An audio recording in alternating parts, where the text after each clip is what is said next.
बिस्मिल्लाहिर्रहमानिर्रहीम। मोहतरम सामीन, अस्सलाम अलैकुम। इस्लामिक नॉलेज और वाक़यात के लिए हमारे चैनल स्काई वन नूर को सब्सक्राइब जरूर करें।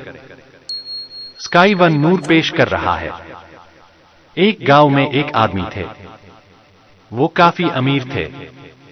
अपना बंगला भी था, अपनी गाड़ी भी थी।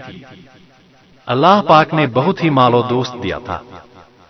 शाम को घर आए, बच्चों के साथ वक्त गुजारा, खाना खाया और उसके बाद अपने बिस्तर पर लेट गए। रात हो गई। बड़ा नरम बिस्तर था, ठंडा कमरा था, मगर करवट बदलते जा रहे थे लेकिन नींद नहीं आ रही थी।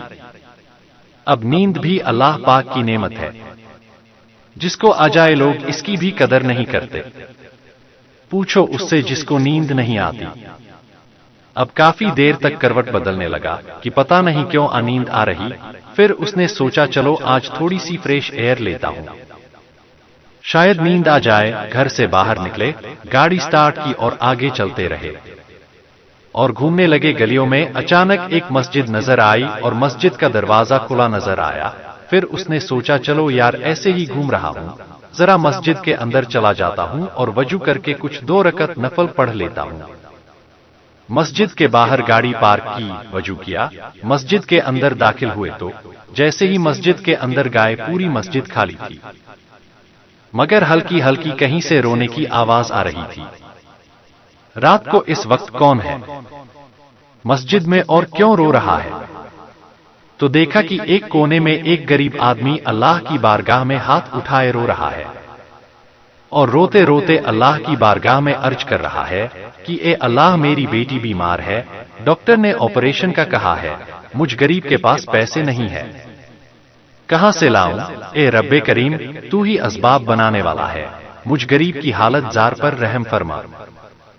उस अमीर शख्स को समझ आ गया कि मुझे नींद क्यों नहीं आ रही थी, मुझे कहीं भेजा गया है, मैं ढूंढते ढूंढते इसी के लिए आया हूं।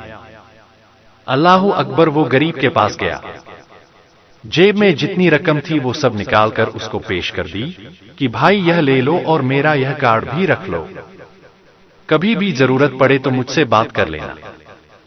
उस गरीब शख्स भी कैसा खुददार था, उसने कार्ड वापस दिया और कहा मुझे एड्रेस की जरूरत नहीं है, मेरे पास एक एड्रेस मौजूद है। कौन सा एड्रेस मौजूद है? बोला ये एड्रेस है ना, अल्लाह की बारगाह में आया, उसने तुम्हें भेज दिया, जब दोबारा जरूरत पड़ेगी तो भी इसी की बारगाह में आ जाऊंगा। दोस्तों, सारे दरवाजे बंद हो जाए लेकिन मेरे करीम का दरवाजा खुला होता है। हमारा प्रॉब्लम है लेकिन हम जाते ही नहीं। उसके पास अच्छा अपना एक छोटा सा टेस्ट ले लो ना, ताकि अंदाजा हो जाएगा। आपको कभी भी आपको बीमारी हो, पेट में दर्द हो, सर में दर्द हो, पांव में दर्द हो, चोट लग जाए, पहले कौन याद आता है? डॉक्टर। डॉक्टर के पास चलो यार, बड़ा दर्द है, किसी को मालूम करो कैसे इलाज होगा। दवाई मैं नहीं कहता डॉक्टर के पास नहीं जाना चाहिए, लेकिन पहले हमें अल्लाह याद आना चाहिए। ए अल्लाह, तू शिफा देने वाला है, करम कर दे मालिक। कारोबार में नुकसान हुआ, फैमिली में प्रॉब्लम हुआ, सबसे पहले हमें दुनिया वाले को अपना हाल सुनाते हैं, वकील पुलिस ये सब याद आते हैं, लेकिन होना यह चाहिए था कि हमें खालिक असबाब की तरफ लौ लगानी चाहिए। पहले अल्लाह करीम को पुकारना चाहिए।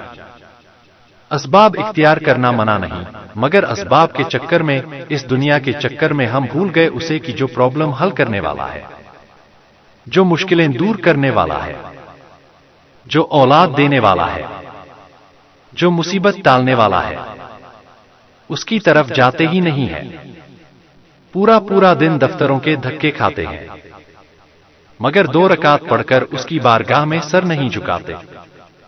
उम्मीद करते हैं यह वाकया आपको बहुत पसंद आया होगा और इसी तरह के इस्लामिक मालूमात को हासिल करने के लिए हमारे चैनल को सब्सक्राइब करें और दूसरों तक शेयर जरूर करें।